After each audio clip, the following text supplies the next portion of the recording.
পুরুষোত্তম ব্রতের শুরুতে ভগবানের জন্য কী কী রন্ধন করলাম সব কিছু মিলে আজকে ছোট্ট একটি ব্লগ। রাধে রাধে বন্ধুরা, কেমন আছো সবাই? আশা করি সবাই ভালো আছো, সুস্থ আছো। সবাই আজ ব্লগটা শুরু করছি। সকালে রান্না বসিয়ে দিয়েছি, কড়াতে একটু সানফ্লাওয়ার অয়েল দিলাম। আজকে কোনো ঝিঙে আলু পোস্ত, আলুটাকে ভেজে নিচ্ছি, তারপর ঝিঙেটা তুলে দিয়ে চাপা দিয়ে দেবো ভাজা হয়ে যাওয়ার পর। আর একটা কড়া বসিয়ে কাঁকরেল ভাজছি নুন হলুদ মাখিয়ে। তো সবই সানফ্লাওয়ার অয়েলে বা রাইস ব্র্যান্ড অয়েলে রান্না করতে পারো।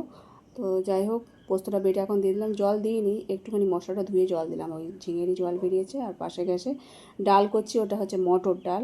মটর ডাল, মুগের ডাল এই মাসে পাওয়া যাবে, আর ছোলা ডালটা পাওয়া যাবে না। তাই যদি কোনো কিছু পকোড়া ফকোড়া করতে লাগে তো তার জন্য চালের গুঁড়ো, কর্নফ্লাওয়ার গুঁড়ো, একটু ময়দা বা আটা মিশিয়ে করতে পারো।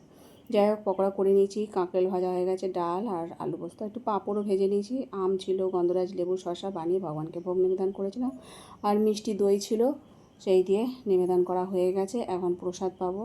তো এই সাদামাটা রান্নাবান্না, আর সেইটাই এখন প্রসাদ পাচ্ছে। আমার একটু বেরোবার আছে, তো আজকে আর ঘরে কোনো কাজকর্ম সারা হয়নি, তাড়াহুড়ো করে। আজকে প্রচণ্ড গরম পড়ছে, এই রান্নাবান্না করেছি। গরমে একদম ভেপসে যাচ্ছে, এত অবস্থা খারাপ। তো যাই হোক, হয়তো বৃষ্টি হতে পারে, এত গরম যখন পড়ে তখন বৃষ্টি হয়, আবার কোনো সময় নাও হয়। তো চলে এসেছি, এত হাঁপ লেগে গেছে বলার নয়।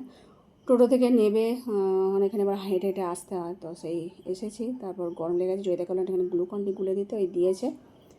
জামা কাপড় চেঞ্জ করেছি, পরে এখন এটা পেয়ে তারপর ঘরে সব কাজকর্ম সারবো। কিচ্ছু সারা হয়নি। তারপরে যে তুলসী কাজটা আছে সেগুলো সব ঠিক করে গুছিয়ে রাখছি, কেন দীপদান করতে হবে, সেই জন্যে এগুলো তৈরি করে রাখলে তাহলে সুবিধা হয়। যখনই দীপদান করব তখন এক একটা করে সবাই মিলে নিয়ে আর করে নিতে পারবো। ঘি বা তিলের তেলে চুবিয়ে এটা করা যায়, আমি ঘি দিয়েই করবো।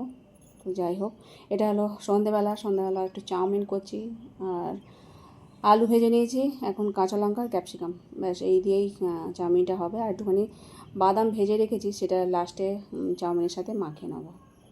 আলুটা ভাজা হয়ে গেলে একটু হালকা করে নেড়ে চেড়ে তারপরে আবার চাউমিনটাও দিয়ে দিচ্ছি, ভাজা হয়ে আছে। এটা একটু গোলমরিচের গুঁড়ো দিয়ে দেবো, খুব ভালো লাগে গোলমরিচের গুঁড়ো দিয়ে চাউমিনটা। তা এর মধ্যে কাঁচা লঙ্কাও দিয়েছি, তো ভাজা ভাজা হয়ে গেছে। এখন এর মধ্যে বাদামটা মিশিয়ে তারপর ভগবানকে শশা কুচি দিয়ে ভোগ নিবেদন করব। তো এই রাতের এই প্রসাদ। তো আজকে আর তরকারি ফরকারি কিছু নেই, আর গরমে করারও ইচ্ছা হচ্ছে না, তরকারি রুটি তাহলে সব একসাথে করতে হবে, সেই জন্য শর্টকাট রান্নাবান্না। তো এই ভগবানকে ভোগ নিবেদন করেছিলাম, এখন প্রসাদ পাচ্ছি।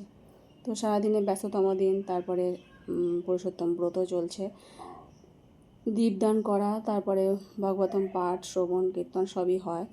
তো যাই হোক, সারাদিনের রান্নাবান্না তোমাদের সাথে ছোট্ট একটি ব্লগ শেয়ার করলাম। সকলে ভালো থেকো, সুস্থ থেকো। হরে কৃষ্ণ।